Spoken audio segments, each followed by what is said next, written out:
Prontinho. Doutor Adriano. Fala, Antônio, tudo bem? Bom, e você? Rapaz, falar com o meu professor Antônio Gomes Leitão é um prazer, hein? Obrigado aí pelo convite. Ô, Adriano, a gente sabe das tuas experiências fantásticas por aí afora, depois da faculdade, enquanto eu fiquei na Secretaria de Educação e fazendo algumas travessuras por aí, você fez outras travessuras, só que trabalhando em lugares diferentes, e isso também te deu muita experiência, muita riqueza. Então, parabéns pelas oportunidades que você cavou, e eu estou dizendo isso de propósito, porque chega de tanta esse povo, vamos dizer ao pé da letra, desculpa a expressão, mas os síndicos das massas falidas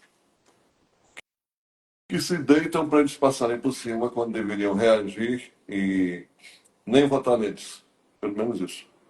Eu te agradeço aí pela apresentação, né? É bom a gente ter amigo, né? Que amigo está sempre dando uma força pra gente, né? De fato, desde que a gente se formou lá na faculdade, né? Uhum. Já se vão que 86, eu acho que foi 87, talvez, que a gente pegou o diploma. 86. Realmente você realmente se concentrou bastante na atividade acadêmica, né, na docência. Eu passei ainda um tempo fazendo docência, né, praticando docência também, Uhum. desses 30 anos que a gente comungou desse momento, né, Sim. e quis Deus que eu tivesse outras alternativas, outras possibilidades também para poder, outras experiências, né, que me acrescentaram muito, e eu sou muito feliz por isso. Pois é, mas não teria passado por onde você passou, não. Tem que ter um pouco de estômago, né? Tem que ter estômago e tem que cavar um buraco, que nem tatu, senão não tem lugar para entrar. Normalmente é assim, eu encontro muita gente inteligente no mundo, sabe? Até mais Uhum. do que eu achei que fosse encontrar, e eu fico feliz por isso.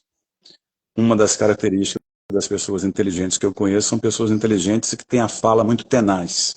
Vem que na cabeça fala, olhou um assunto e depois de 5 segundos já tem um diagnóstico, uma solução e fala muito aquilo ali, né? E tal. E acaba, esse tipo de pessoas que têm fala tenaz, normalmente também, às vezes, eles acabam se deparando ao mesmo tempo que isso é uma potencialidade, acabam se deparando com a limitação, né? De falar o que pensa, falar com o coração e normalmente as corporações, as pessoas jurídicas, né, tão festejadas, né, elas são pessoas desalmadas, né, elas não estão nem aí para o que você fala, nem nada, e você acaba se queimando, né, então a sua figura de linguagem, essa metáfora do tatu de abrir e botar lá na terra, ela é bem verdadeira, viu? Eu acho que eu posso dizer que eu fui tatu algumas vezes ou para não falar coisas que não devia, ou para também ouvir o que não devia e conseguir seguir avante, né?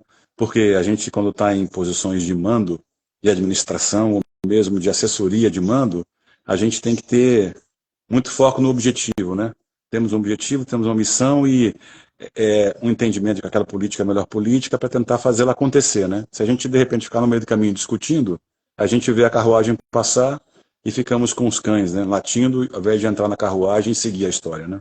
Pois é, mas acontece que se você for essa tua, vamos dizer, esse teu pensamento e até, vamos dizer, propositura é muito interessante. Agora, se você for olhar para trás, é, os nossos movimentos políticos, onde, nos três poderes, eles sempre estão, dependendo da situação, deixando a carruagem passar e se deliciando com os cães. Não sei, né, não sei se há.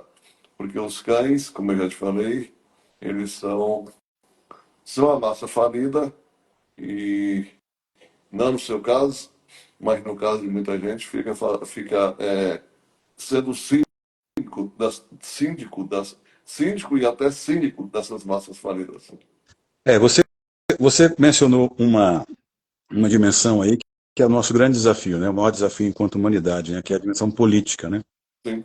a nossa política, ela está dentro de um contexto de uma república federativa, Só que, num contexto de uma democracia, e ela aparentemente tem uma estrutura, né, com poder executivo, legislativo, judiciário.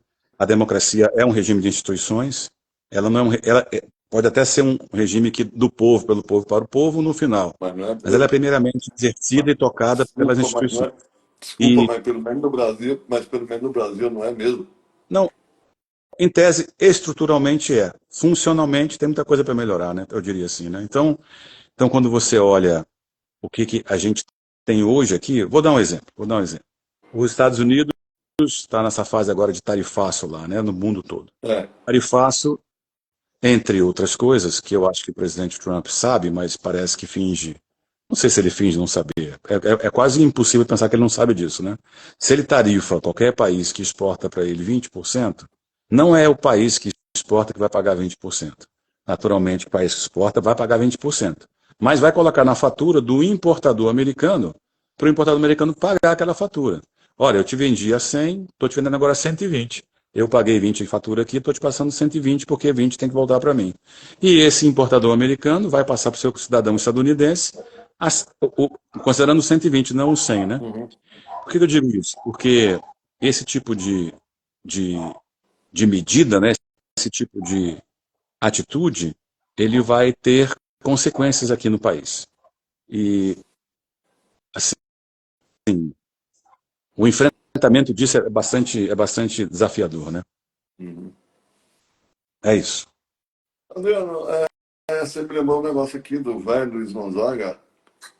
Eu te dei 20 mil reais para cobrar 3.300. Você tem que me voltar 16.700, 16.700. E até hoje essas coisas são muito engraçadas da matemática. Você acabou, A você história acabou, do troco você errado e por aí afora vai. acabou me dando uma perna para a questão dos juros, né? Aham. O que eu estava dizendo é que nessa estrutura nossa de sistema de governo, eu estava dizendo isso, né? Então, quando ele faz isso lá fora, o dólar desaba. Desaba no mundo todo. Qualquer país normal, a moeda local do país aprecia em relação ao dólar, porque o país que tem o dólar, que é os Estados Unidos, está tomando medidas que está encarecendo muita coisa, então todo mundo foge daquele risco, então o dólar cai. O Brasil é o único lugar do mundo onde o seu dólar cai lá, ele não cai aqui, ele sobe, porque a gente tem um sistema financeiro. O Brasil é um país preso na neofinanças. Acho que eu posso explicar isso Sim, sim. rapidamente. Olha, só para talvez a gente compartilhar um entendimento que já é comum, mas talvez com um pouco mais de detalhe. Uhum. Você tem uma empresa, vamos supor, você fabrica calçados, Sim, ok? sim. Calçados Antônio Gomes Leitão. Uhum. Calçados de média qualidade, alta qualidade, mercados distintos, segmento de média renda e alta renda, ok? Ok. Então eu sou um investidor e você tem ações na bolsa, eu falo assim, deixa eu dar uma olhada aqui no relatório do Antônio. Puxa, ele está aqui vendendo quantidades crescentes. Poxa, está aumentando a quantidade de clientes que ele tem. Puxa, vai exportar agora. Caramba, a ação dele está a um preço barato em relação ao retorno que ele pode dar. Aí eu sou investidor, financista, então eu vou lá e compro no mercado ações da empresa do Antônio. Ok? Uhum. O que eu posso esperar? Eu posso esperar um retorno no preço da ação pelo lucro que você vai conseguir fazer e que eu estou estimando pelo seu balanço que você vai conseguir fazer, ok? Ok. Um lucro que vem da operação. Uhum. Agora vai entrar a parte chata que ninguém fala. Como hoje em dia o capitalismo não é mais um capitalismo baseado em emprego e renda, não é mais baseado em emprego e renda, ele é um neocapitalismo baseado em finanças. Finanças têm a vantagem de você conseguir antecipar retornos, receber antes os retornos e precificá-lo. E tem a desvantagem absurda de que se eu sou um capitalista e falo assim, não, o Antônio vai me devolver, de cada 100 reais que ele ganhar, vai me devolver 5. Não, mas eu não quero que ele faça só 100. Eu quero que ele faça 200 de lucro. Mas eu sei que a sua operação não consegue fazer. Para ela conseguir fazer esses 200 de lucro, você tem que aumentar muito, você não tem dinheiro para aumentar, outra fábrica e tal. Então eu boto um banco em cima de você, ele te empresta dinheiro, te entuba de dinheiro, enche você de dívida, e você Uhum. então cresce e vai me dar aqueles 200 reais de operação que era só 100 antes, entendeu? Para eu Uhum. ganhar não 5, mas ganhar 10, ganhar 12. E eu faço isso até esgarçar a sua operação o máximo que eu puder para eu render. Então o foco hoje é um foco em finança. E você, que é o empresário, que se lasque. Você vai quebrar lá na frente e eu vou vender a minha ação, vou me desfazer dela, comprei a 5, estou vendendo a 20, está bom demais. Por quê? Porque eu peguei e turbinei a sua operação e você foi ingênuo, achando que aquele banco está fazendo aquilo para te ajudar. Entendeu? Eu estou falando então, nós temos hoje em dia um negócio chamado neocapitalismo, onde as finanças mandam e precificam. Quem tem o poder do dinheiro tem o poder do preço. Quem não tem é tomador do preço. O governo brasileiro, assim como vários países, a maioria esmagadora dos países do mundo todo, talvez pouquíssimos países, não tem dívida pública. Não tem. É, assim, estou falando talvez 2, 3 países, 200 anos países. Todos mais têm países têm dívida pública. Uhum. A dívida em si não é um problema. Se eu peguei uma dívida pública para construir uma ponte que vai ligar duas cidades, que vai aumentar o comércio, vai aumentar o investimento, não tem problema. Eu posso fazer isso. Mas se eu pego o dinheiro para gastar com qualquer coisa, ou com gastos correntes, aí é complicado. Mas o sistema financeiro entrou e tem entrado desde a década de 90 para cá, as suas entranhas nos setores públicos, e setores públicos hoje devem. Por que eles devem? Não sei se você sabe. 60% dos detentores da dívida pública brasileira, dos papéis que a União emite de dívida pública, são bancos. É o sistema financeiro. Sim, sim, sim. 60% delas, entendeu?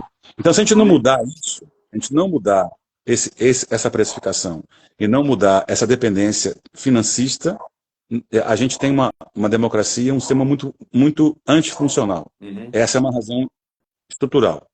Aí tem razões morais, né? Tem razões de. Aí você tem os representantes do povo, tem os negócios, tem as políticas, tem a ganância, tem, enfim. Aí tem todo um conjunto de coisas que pode agravar essa situação, né? Sim. Câmbio. Assim, realmente é interessante. Agora, digamos, essa convivência financista, ela não tem reciprocidade. É como se fosse o individualismo brasileiro. Então, quer dizer, eu faço de tudo para te jogar no lixo para me dar bem, você que se dane. Isso. E isso não é interessante, isso inclusive para o mundo que a gente vive, onde, por exemplo, estava até vendo o Distrito Federal, por causa da crescente grilagem de terras, daqui a pouco ninguém vai mais saber quantos milhões de pessoas nós temos aqui no Distrito Federal. E não só Porque, não saber, né? Vai ficar praticamente ingovernável, né? Você sim, não tem sim, condições de governar um lugar muito grande. A chance disso aqui virar uma cidade violenta, com violência assim desmesurada, seja pela chegada de, enfim, desses cartéis aí de crimes, né? Que normalmente estão nas grandes cidades, né? não existe aqui também. A chance não é uma chance desprezível, não, eu acho. Sim. Mas eu acredito que o governador, acredito eu, né, que a máquina pública, os servidores que mexem com a educação, com segurança e tal, não com a educação, com segurança pública, né, estejam olhando isso, né, para poder não permitir que isso aconteça. Mas grilagem de terras é um combustível, botar gasolina na fogueira para isso acontecer. Me perdoe, você está trabalhando no governo federal e, infelizmente, por vários motivos, até, vamos dizer, pela a minha miopia, que a gente explicava muito com isso, eu me preocupei mais, o meu foco maior foi com o Distrito Federal. E a gente está vendo que a coisa está desgovernada, porque enquanto o governador já era, quando entrou no primeiro mandato, ele fez campanha. Ele deu sorte, porque se eu tivesse me envolvido na política naquela época, ele não seria candidato, porque é impensável você pensar num credor do Distrito Federal sendo candidato a governador naquela unidade da federação. No entanto, todo mundo se vendeu, e como está vendido até hoje, e a gente fica vendo as coisas acontecendo, e aí o cara, além de facilitar pelo PRB venda de uma mansão milionária para o Flávio Bolsonaro, ele mesmo comprou uma suíte presidencial em São Paulo, num prédio, vamos dizer, de luxo, da maior qualidade, também pelo BRB, e agora está tentando fazer com que o BRB compre o Banco Master sem a menor condição. Então, vamos ver o que vai dar, mas de qualquer forma, isso está sendo feito com uma habilidade muito grande, inclusive o Nordeste, pelo menos duas ou três capitais, Maceió Salvador e João Pessoa, lá ele comprou, através do BRT, as folhas de pagamento do pessoal. E o BRB tá, e aqui em Brasília, você chega para pagar uma conta no banco, o banco está com o sistema fora do ar. Então, cadê a visão sistêmica? Cadê o planejamento? Nós não temos muita tradição nisso, né? Não, Se pudesse até, aproveitando o gancho aí, dizer qual a diferença dos países orientais para os ocidentais, a diferença é que os ocidentais são muito soberbos e eles acham que eles inventaram o mundo. O mundo ocidental não existe há 500 anos aí direito, né? Esse mundo que a gente conhece, né? Enquanto o mundo oriental existe há pelo menos 5.000 anos de sim, história, né? E qual é a sim, diferença básica do mundo oriental para o mundo ocidental? É que no oriental eles planejam, eles fazem planos e eles revisam. Planos para 5 anos, 10 anos, 15 anos, 20 anos, 30 anos, 50 anos na frente. Eles é fazem verdade. isso. E a gente faz. Obrigado. Como a gente não tem plano, como a gente não tem plano, a gente não é dono do nosso Sim. destino. A gente é uma peça do tabuleiro, mas a gente não é o jogador. A Uhum. gente é uma peça que vai ser Sim. mexida. Veja o caso agora do Brasil. O Brasil, ele tem aparentemente uma oportunidade de aumentar negócios com os Estados Unidos, mas ele tem também a oportunidade de aumentar os negócios com os BRICS. Os BRICS são formados por países, dos quais um dos países, a China, está agora numa guerra comercial com os Estados Unidos.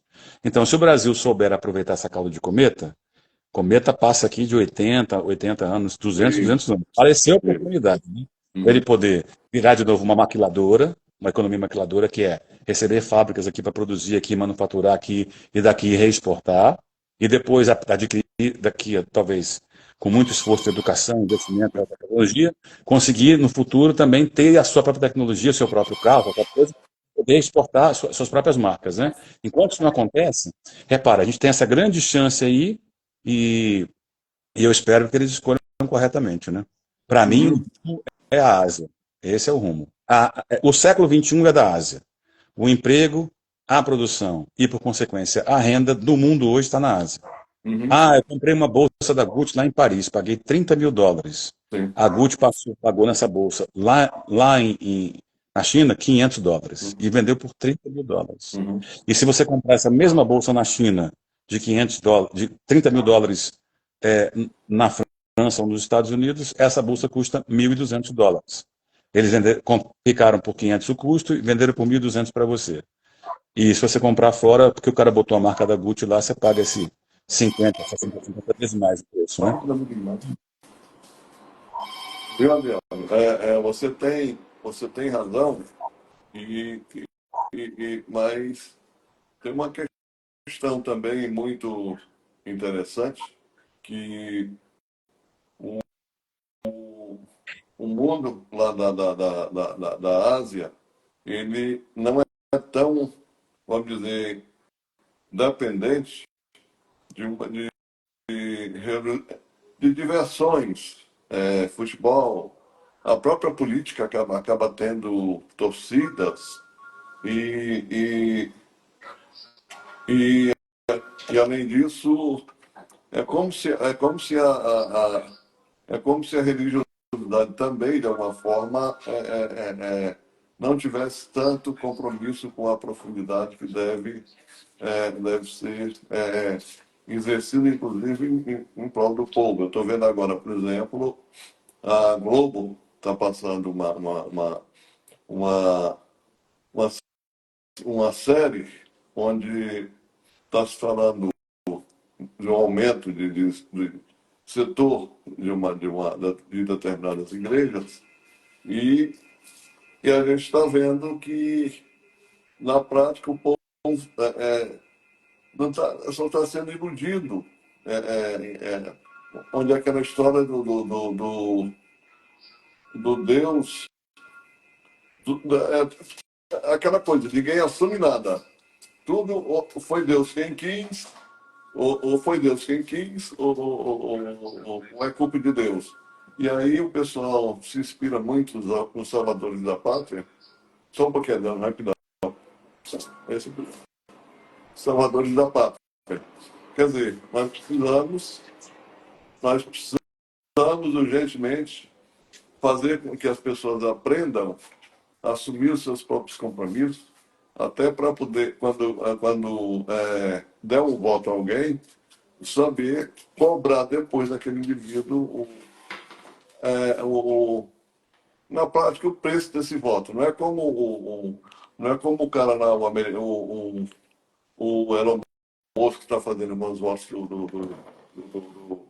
do Trump, não. É no sentido de cobrar mesmo, eu quero isso e mais. Não, Henrique Meirelles há muito tempo colocou que, baseado no livro americano que virou filme, que não existe almoço de graça. Mas aqui o governador libera ônibus e metrô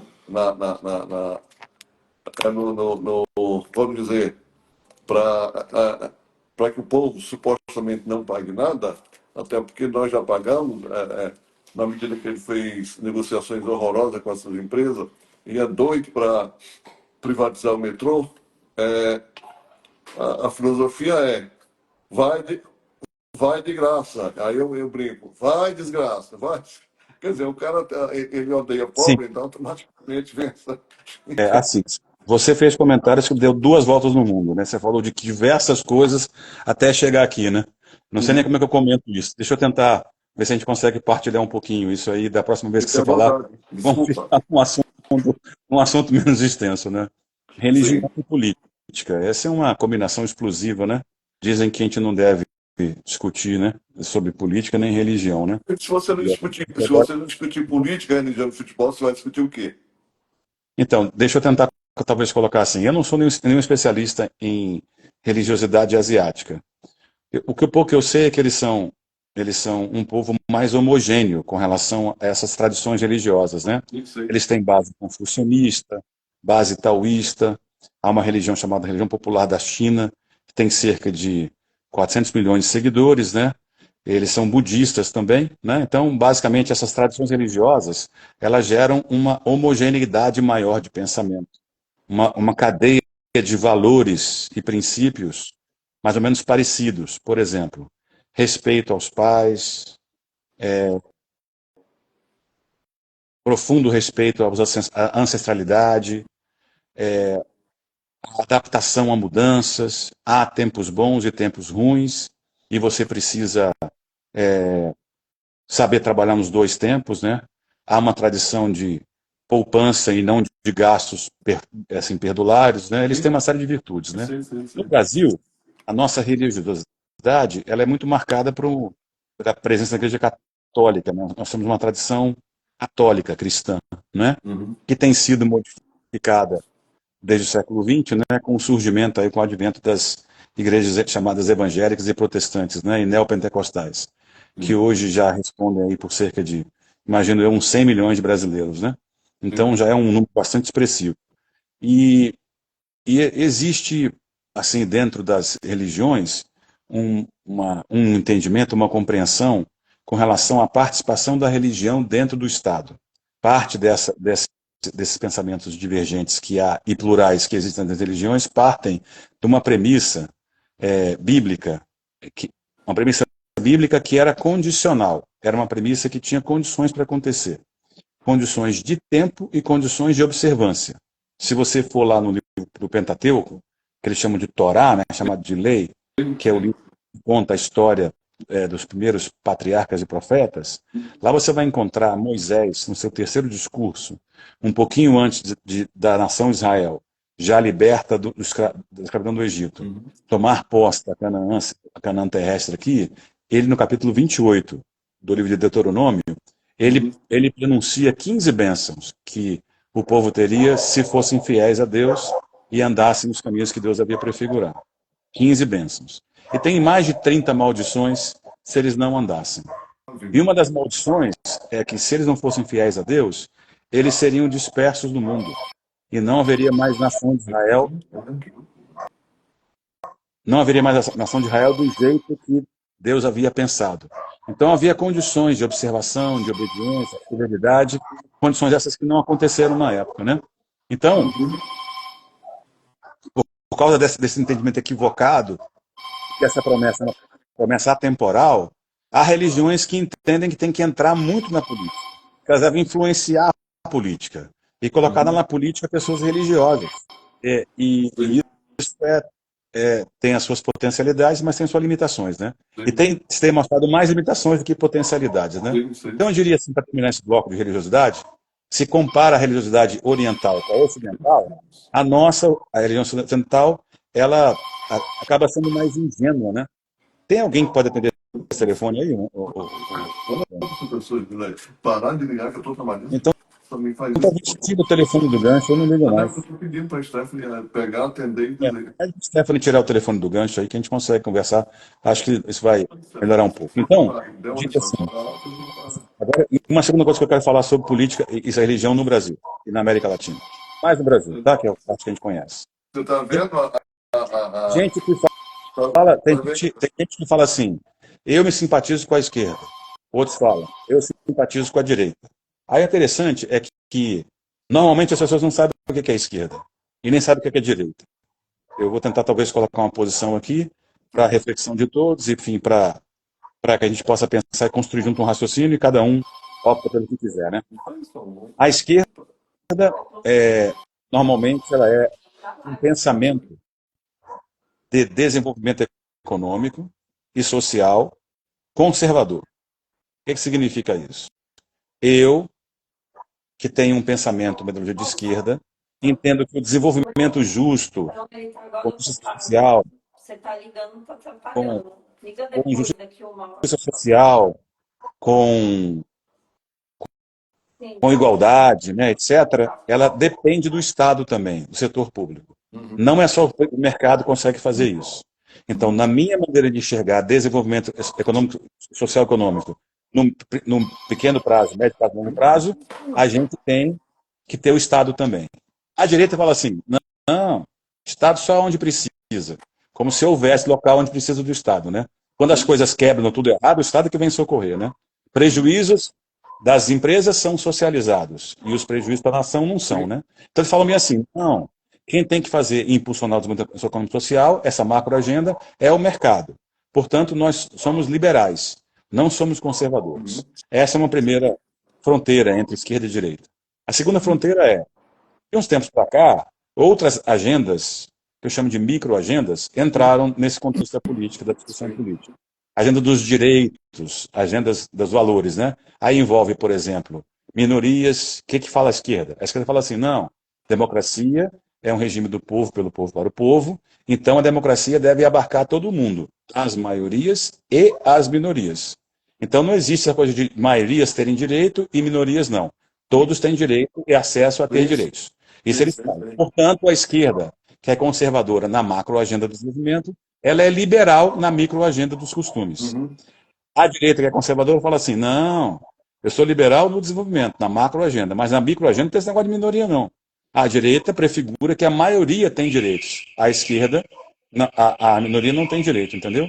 Eita, hoje aqui estamos, se não é o barulho aí, é o barulho aqui, né? Eu estou aqui em casa e tem um carro aqui, o cara desligou. Então, terminando. Adriano, só um minuto. Meu Deus do céu. Alô? Só um minuto. Resolver esse problema de vez. Pode desligar lá. Alô? Sim? Não importa, eu estou ocupado, não posso falar agora e ponto final. Pede para a Stephanie pegar seu telefone aí também, aí fica mais fácil. Bom, o que eu estava falando. Então repara, são fronteiras que são complementares, né? Por exemplo, há alguma potencialidade e a gente pensar que certas coisas seriam melhor desenvolvidas, tá? Não é formuladas, desenvolvidas Sim. pelo setor privado? Há. Mas também há outras coisas, outras dimensões do empreendedorismo que são melhor desenvolvidas quando tem que ter algum design, alguma formulação, por parte do setor público. Se a gente tivesse esse entendimento pacificado, a gente conseguiria tanto alavancar potencialidade do setor privado quanto do setor público. Mas como existe hoje uma dicotomia muito clara, por exemplo, liberdade é uma palavra muito cara hoje em dia. Todo mundo fala de liberdade, liberdade, liberdade, não é isso? Sim. Eu conversando com uma esposa de um amigo meu, que é chinesa, ela falou assim para mim, Adriano, vocês aqui no Brasil têm uma noção diferente de liberdade que a gente tem lá na China. Eu falei, por quê, fulana? Ela falou assim, aqui no Brasil vocês acham que ter liberdade é poder xingar o governo, é poder falar mal do governo, Sim, é poder criticar o sim, governo. Lá na China, a gente não acha que liberdade de falar mal do governo. Eu falei, ela não, na China a gente acha que liberdade é poder viver bem, é poder ter uma casa, é poder ter uma renda e ter um trabalho sim. e ter um desenvolvimento ordenado. Aí eu falei assim, não é à toa que vocês têm 5 mil anos de existência, né? A gente está brigando aqui para poder xingar, tá dizendo que xingar e que falar coisas impropérias contra as pessoas, que isso é liberdade. Isso não é liberdade, isso é falta de responsabilidade. Até falta de educação, né? É de Pensa um pouquinho na mãe respeito. da gente, da criança, né? Então, Respeito ao terminando, próximo. terminando essa questão da política. Aqui no Brasil, infelizmente, a religião, há religiões que pensam que a política tem que ser permeada pela religião, e aí é juntar fogo com gasolina, né? Porque são coisas, assim, é como água e óleo, né? Elas não se misturam, mas a gente acha que se mistura. Por isso que você vê aí escândalos, né, de religiosos famosos e tal, se envolvendo em propinas e tal, como aconteceu até recentemente aí, né, com pastores e tal, pessoas que se dizem pastores, né, que se dizem líderes do povo de Deus, e isso não tem sido uma combinação muito boa, tem sido uma combinação explosiva. Com relação a Brasília, deixa eu ver se eu me lembro o que você falou. Daqui a pouco eu lembro, eu volto a falar sobre o que você falou sobre Não, tudo Brasília. bem. Depois eu. Sem problema nenhum. Câmbio. Eu não. Tá aqui. Ele tá pegando óculos. Que mais, Antônio? Sim? Não, acho que era O que mais, Ana? isso. Ele, Não, mas a questão é a seguinte, Adriana, é que você falou sobre essas questões e, infelizmente, inclusive a esquerda tem uma história de empoderamento que é como se as pessoas, vamos dizer, achassem que, aliás, as próprias investiduras dos cargos, elas são conquistadas é, onde o indivíduo acha que tem o poder sobre, quando na verdade o poder é poder para finalidades estas em favor das pessoas em geral, independentemente se votaram em mim ou não, essas finalidades têm que ser cumpridas em prol de todo mundo. Então a isso é gente tanto fica. verdade, Antônio, isso é tanto verdade que há algum tempo atrás, algumas décadas atrás, a gente, quando se referia ao poder público, a gente dizia assim: lá existem funcionários públicos. E hoje em dia a gente fala servidores públicos, né? O Uhum, poder que é vestido são servidores, da onde vem a palavra servir, né? sim. Eles estão ali investidos para servir a população e não para se locupletar com ela, né? É Pois isso é, aí. mas acontece que servidor ainda é colocado como serviçal, uma coisa bem antiga, É inclusive pejorativo, é engraçado. Oi? pejorativa, né? Sim, pejorativo. É igual, por exemplo, e aqui tem umas coisas muito engraçadas na legislação, que o indivíduo, na Inglaterra, o indivíduo que mata com 10 anos vai preso. Aqui não. Até os 18 anos é análogo ao crime, análogo a isso, análogo àquilo. Quer dizer, aí o indivíduo, digamos, se ele mata alguém faltando 2 dias para completar 18 anos, ele vai para a delegacia da adolescente, fica 2 dias, depois está livre, leve e solto. É um Mas negócio repara meio só, maluco. olha só, você tocou num ponto, um ponto que gera grande discórdia no país, né? E divisão de opiniões. Eu também tenho opiniões diferentes das que tem hoje em dia. Mas isso aí é um tecido legal. Isso foi construído, tem leis sobre isso. E existe uma Casa das Leis, tem 500 e tantos representantes do povo lá. Eles Adriano, são o local, desculpa, rapidinho, 500, eles são o 500 local, lobistas, eles 500 são, lobistas. eles são as pessoas na estrutura investidos para modificar leis que precisam ser modificadas. E eles não mudam, entendeu? Não mudam. Muitas coisas que as pessoas falam contra o STF, elas falam porque é um vácuo legislativo. Não há lei, e aí não tem quem determine qual é o padrão. E aí, ao invés de o Congresso Nacional pegar e fazer a lei, fica todo mundo criticando o STF, que está agora invadindo outras competências, alegadamente, o pessoal diz isso, né? Mas normalmente é porque tem um vácuo do poder Sim, legislativo em estabelecer o padrão. Qual é o comportamento? É lei. Não tem lei. Ah, tem que mudar isso, tem que mudar. Como é que muda? Muda com a lei. O presidente não muda isso. Quem muda isso é a Casa das Leis, o legislativo. pois é, mas uma casa de leis que é composta de lobistas que servem a síndicos de massas falidas e que, inclusive, a Câmara, tanto a Câmara como o Senado, tem nesse momento na mão. Impressiona o governo de tudo quanto é jeito. 50 bilhões de reais em emendas. É, como é que faz?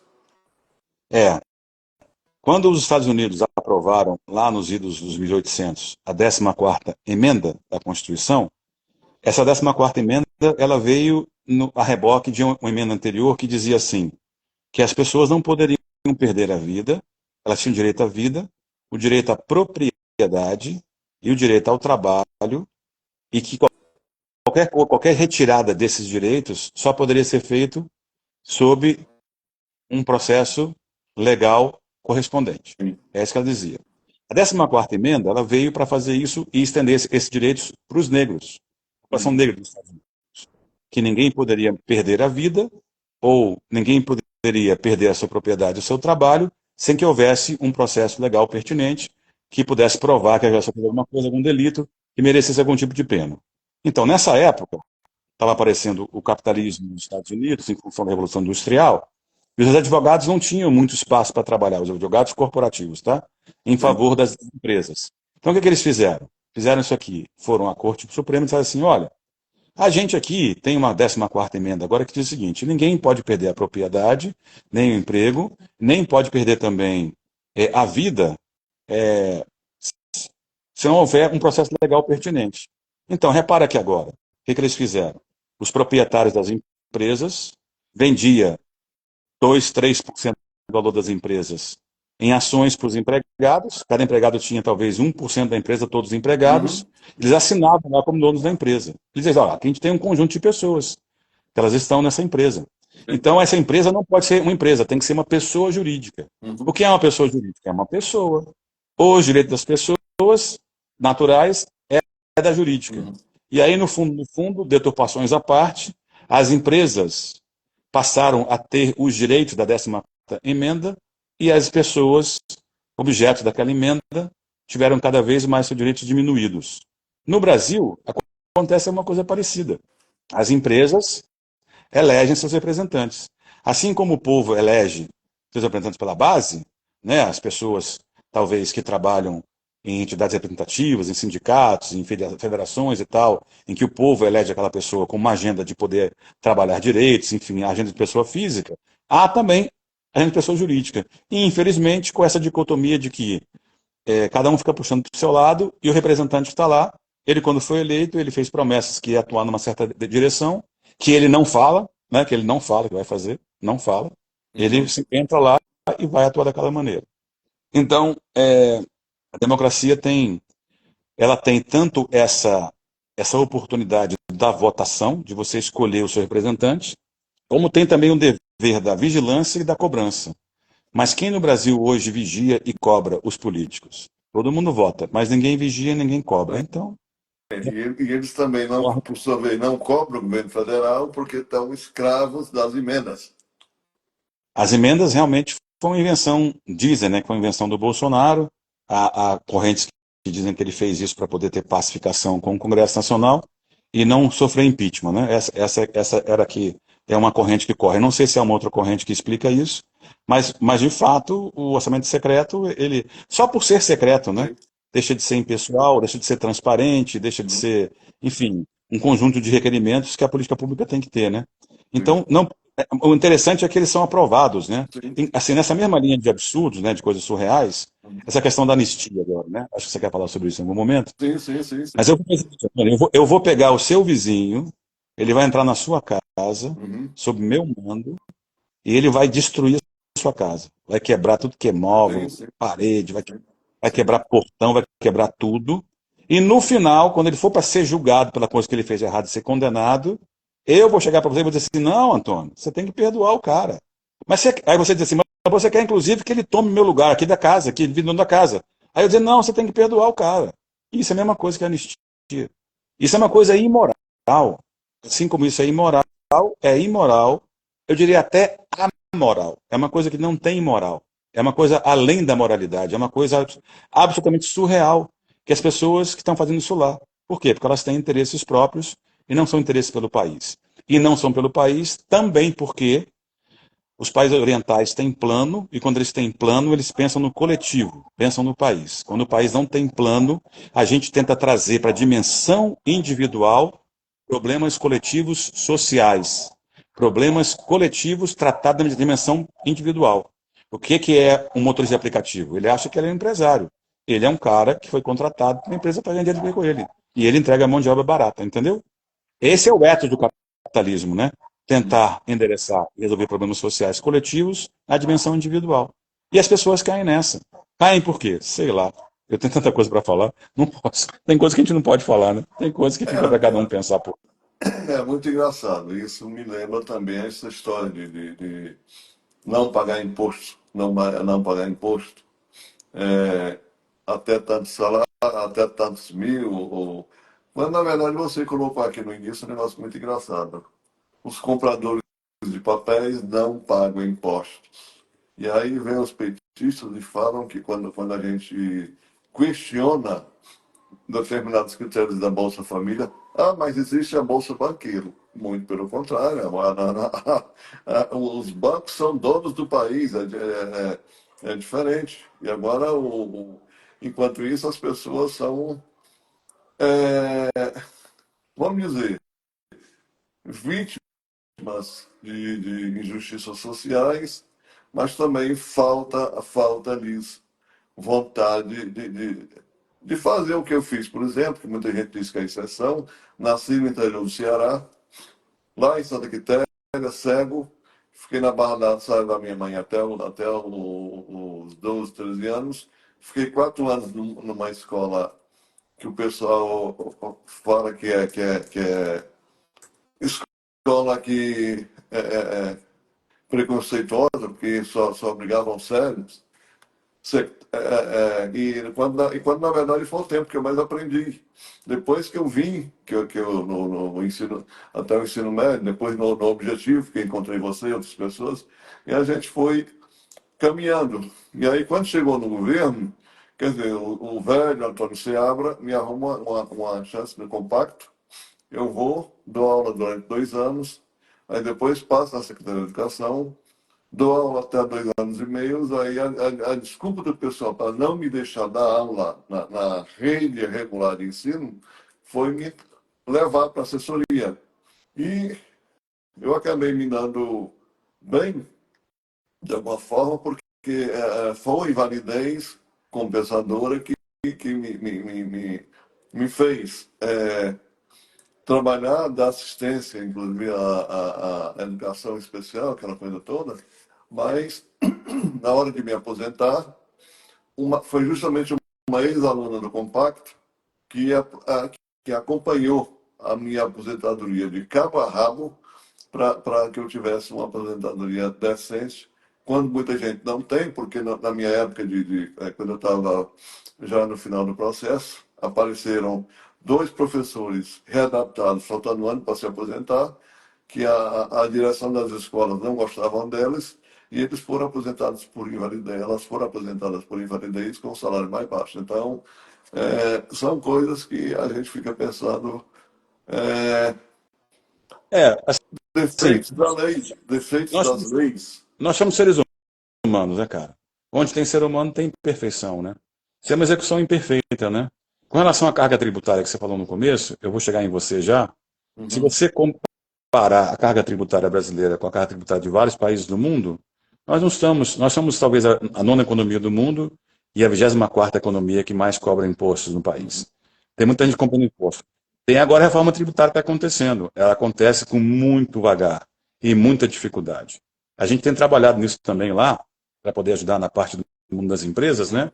E você pode ter certeza que não é uma batalha assim de titãs, para a gente conseguir avançar no sentido de ter justiça tributária. Imagino. Ter pessoas que não pagam imposto, eu acho correto.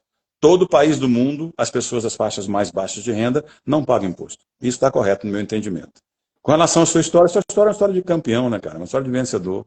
Você saiu lá do interior do Ceará, como você falou, você tem essa característica da cegueira, né? E mesmo assim você conseguiu, apesar da característica, você conseguiu vencer, né? Conseguiu ser um ótimo professor, que dá aula tanto no setor privado quanto no setor público, e está aí agora podendo trazer um pouco dessa experiência sua, né? Desse bastão seu para passar para as pessoas, né? É um legado que você está deixando. Você está de parabéns. Pois é, o que eu quero lhe dizer, Adriano, é que se houvesse salários justos, digamos, hoje meu nome do departamento intersindical, Diese. o DIEESE, está dizendo que o salário mínimo ideal do Brasil é R$ 8.000. Se, em sendo assim, Tá legal. Então, todo olha mundo, só. todo mundo pagaria imposto sem problema nenhum. A gente não é mais um país industrial, né? A gente abriu mão da nossa indústria no final da década de 80. O Plano Real, ele trouxe algumas coisas boas, mas a pior coisa que ele trouxe, a herança que ele trouxe, foi a desindustrialização. Quando você desindustrializa um país, ele perde o poder de oferecer renda maior, porque a renda maior não está no comércio e nem está nos serviços. Embora hoje o serviço seja um grande carro. O próprio serviço hoje, por exemplo, o que é um celular? O celular é um serviço, está certo. Mas ele é uma indústria também. Alguém teve que bolar o celular, Sim, sim. teve que bolar a engenharia. Então, como você não tem mais indústrias fortes no país, brasileiras, você não tem a cadeia produtiva embaixo. Aonde tem empresa forte brasileira, embaixo tem cadeia de serviço, de atacado, de comércio e serviço forte, o pessoal ganha bem. Por exemplo, Embraer na área de aviação comercial, Petrobras na área de petróleo e gás, Vale Rio Doce na área de minerais. Agora o resto não tem. A gente tem 2, 3 empresas que são empresas que poderiam termos 200 empresas. Então, por que não tem salário bom mais hoje? Porque não tem renda. Não tem geração de riqueza. A gente é um país que ficou preso na armadilha da média renda, achando que exportando grãos a gente conseguiria ficar rico. Ninguém fica rico exportando grãos. A gente caiu nessa. O tal do agronegócio, ele é um aluguel de terra, Sim. né? Vou fazer 5 perguntas para você de sim ou não. Primeira pergunta sobre o agronegócio. A terra é nossa? Resposta sim. No agronegócio, a água é nossa? Resposta sim. No agronegócio, a semente é nossa? Não, ela é importada. No agronegócio, fertilizante é nosso, o adubo é nosso? Não, ele é importado. É mas o importado. maquinário Pois é nosso, desculpa. não é importado. Então, a gente importa inovação e exporta produção. Que país que exporta produção e importa inovação vai ser rico? Nunca. Para você ser rico, você tem que exportar a inovação e importar a produção. É isso. 10 minutos, professor. Pois é, mas acontece que você está falando aí, eu estou me lembrando que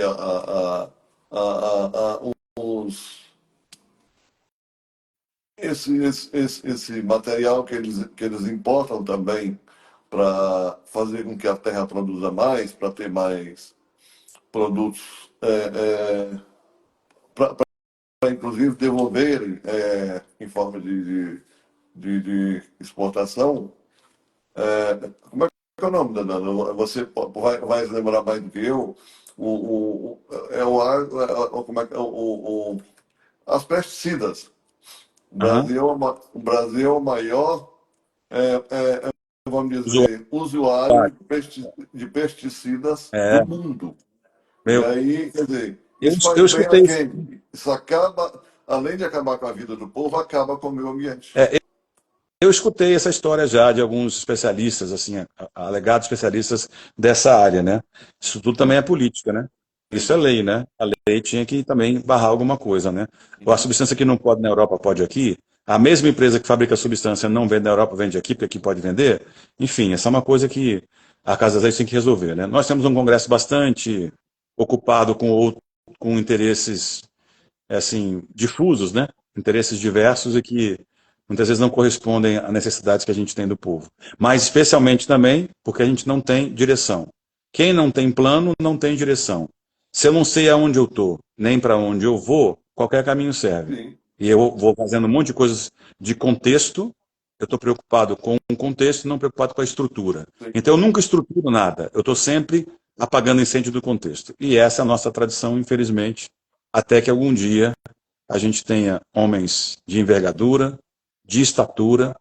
Um senador da República não vai falar o seu nome, ele vai dizer, eu sou senador, porque ele vestiu uma camisa cuja responsabilidade é milhões de vezes maior que a pessoa dele física. Um deputado, um presidente de uma empresa. Só que hoje em dia a vaidade toma conta, né? Então o nome da pessoa, a pessoa física, é que sobe, que aparece, né? É o mandato dele que importa, não importa. O que importa é o que ele pode fazer pelo país. E isso é uma coisa que a gente precisa ver, né? Como é que vai resolver isso aí. Pois é, a fama, ela não é fama. A fama é uma das piores. Em países como o nosso, a fama é uma das piores desgraças que se pode acontecer com a pessoa, porque ela destrói tudo que está ao redor dele. É, Se não olhar, alienação, é o que eu estou falando, alienação, por exemplo, você está vendo esse, esse tarifaço virando, vamos dizer, uma coisa indigesta para a maioria dos lugares. E, no entanto, aqui no Brasil, o pessoal, é igual o Cid Magal falou, mulher, futebol, carrão. Então, esse é o problema do Brasil. Quer dizer, a mulher, carrão e fama, essa coisa toda, quer dizer, quem quiser que se dane, eu não estou nem aí para o indivíduo que morre de fome é, ou de nós não doença ou somos algo um, parecido. nós não somos um país preocupado com a dimensão coletiva. Não somos. Nossos problemas sociais, eles são terceirizados, ninguém tem culpa de nada, e você que se vira para resolver o problema. De novo, o ético do capitalismo é tentar endereçar um problema social coletivo na dimensão individual. Por isso que, por isso que a gente está aí debatendo até hoje e não consegue sair do outro lado, né? É, É isso, Antônio.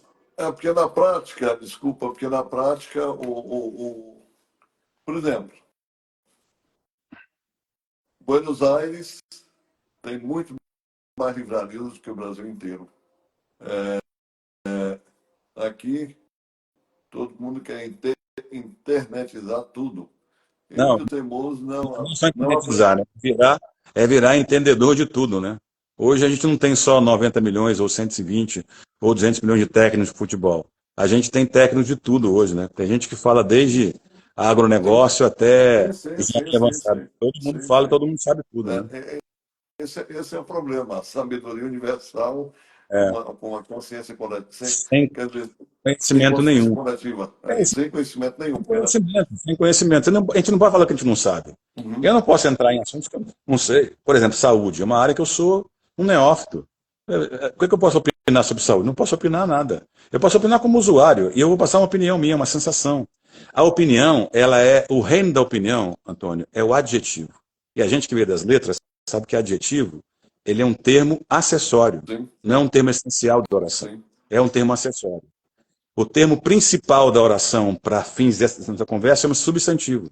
A gente não preocupa com o quê, a gente preocupa com o como. Ah, o negócio é bom, o negócio é ruim, o negócio é corrupto, o negócio é honesto, o negócio é isso, aquilo. Entendeu? Nós ficamos no reino da opinião. E toda mente opinião. E nós somos um povo passional. Somos um povo que a gente se incendeia, se encandeia por qualquer coisa. Tem muita coisa para aprender, né? Tomara que a gente aprenda agora, que essa fase que a gente está entrando agora seja bem aproveitada, porque vai trazer para cá um monte de gente de fora também, isso vai subir o nível, vai puxar o bastão para cima. Aí, quem sabe, o pessoal vai dar mais valor à educação formal, e isso, assim, se houver tempo, né? Porque parece que a robotização vem aí para poder destruir uma boa parte desse mundo que a gente conhece hoje como está. Enfim, Isso, ah, temos certeza à frente, né? O mundo é muito maluco. mas enfim, rapidinho, se o pessoal daqui não resolver fazer que nem o Trump, vamos expulsar tudo quanto é imigrante. Ah, aqui não tem, eu acho que aqui não tem essa tradição, nem essa vocação, nem esse poder, não. Não, pelo contrário. Eu sei que não, pelo contrário, estou brincando, mas é para chamar a atenção Pelo pouco que eu rapidamente. acompanho, pelo pouco que eu acompanho lá nos Estados Unidos o que está acontecendo, o executivo está ganhando poderes além da conta, né? Está ganhando poderes do legislativo e poderes também do judiciário, né? Enfim, isso não aconteceria no Brasil. Eu acho que não. Só numa ditadura, né? Talvez acontecer. aconteceria. Não, peraí, aqui no Brasil, aqui no Brasil, o presidente hoje é escravo do Congresso. Ele é. Nós vivemos um semi-parlamentarismo, né? Talvez uma constituinte pudesse ser chamada daqui a um tempo, né? Não agora, né? Vai, Mas tem que ser vai, uma constituinte mudar o modelo. pois Tem que é, mudar o modelo. Pois é, mas quando eu estou falando sobre o Trump, eu estou falando, por exemplo, lá não existe mais, existe agora só homem e mulher, de acordo com a lei ditatorial dele. E aqui no Brasil, para espanto de todo mundo, apesar de ele já ter dado, digamos, sinais de progresso nesse sentido, de repente, o Conselho Federal de Medicina fala que, devido a um monte de arrependimentos de pessoas de terem se transformado em trans, aquela coisa toda, ou transexuais, eles vão reduzir todas as possibilidades que eles puderem para que as pessoas, de repente, quer dizer, na verdade, vão perder a confiança, porque até ontem era de um jeito Normalmente, um fato e hoje não pode social, mais ser, como é que faz? normalmente um fato social que gera polêmica como esse só deveria ser falado se a gente tem acesso às informações. Mas eu tenho, Eu te confesso que mas eu eu não tenho. tenho, eu não tenho acesso para poder entender a razão dessa dimensão. Não, Se eu tivesse, a razão é religiosa e trampista. não, mas se eu tivesse, digamos, 80% de pessoas arrependidas, eu certamente também faria alguma restrição. Eu faria. Porque eu teria um número na minha cara. 100 pessoas quiseram, 80 não gostaram. Só 20 gostaram. Pois é, Eu reduziria. não é, As 20 mas, querem. Entendeu? pois é, mas, pois é, mas muitos especialistas contestaram a decisão do Conselho Então, que Federal de especialista, né? Medicina. Que especialista. A gente tem que formar um juízo. Eu entendo sua questão, você é um democrata, né? Você é um cara que tem um espírito libertário nesse sentido, todo mundo ser livre para fazer o que quiser, mas, assim, política pública é uma escolha, né? É um trade-off, né? Tenho duas opções, qual é a menos pior? É essa que eu tomo, né? Verdade. Nem sempre a gente consegue fazer as coisas como a gente gostaria que fosse, né? O braço do Estado não alcança todo mundo, né?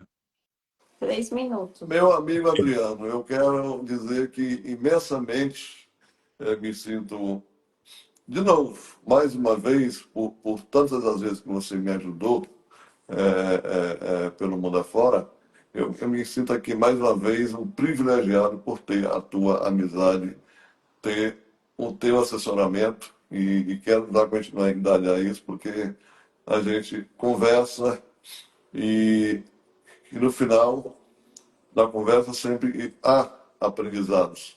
E então eu quero imensamente desejar que você melhore dessa saúde, para a gente poder depois, além do trabalho do governo federal que você está fazendo, a gente possa pensar em outras coisas também. Então, muito obrigado, que Deus te abençoe muito, muito mesmo. Antônio, eu que te agradeço a oportunidade aí, viu? Você é um cara sempre gentil comigo, você é muito hiperbólico, né? Fala as coisas além do que é. Eu sou um rapaz latino-americano sem dinheiro no bolso, sem parentes importantes, né? E vindo da capital do país para cá, né? Que é a capital, Rio de Janeiro. Mas, assim, te agradeço muito aí a força. Sou muito feliz também porque sou seu amigo. A gente tem uma amizade verdadeira, né? Nós somos irmãos, assim.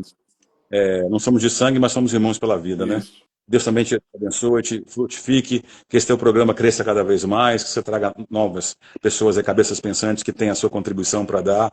E assim a gente vai passando esse legado de conhecimento, pouco a gente sabe, né? Pouco da experiência que a gente tem, se soma com outras que vão vir, convergindo ou divergindo, e desse caldo aí fazer uma boa vitamina. Se Beleza? Deus quiser. Beleza. Um grande abraço para você. Um abraço para você e até a próxima. Até a Tchau, próxima. tchau. Obrigado a todos. Um grande abraço.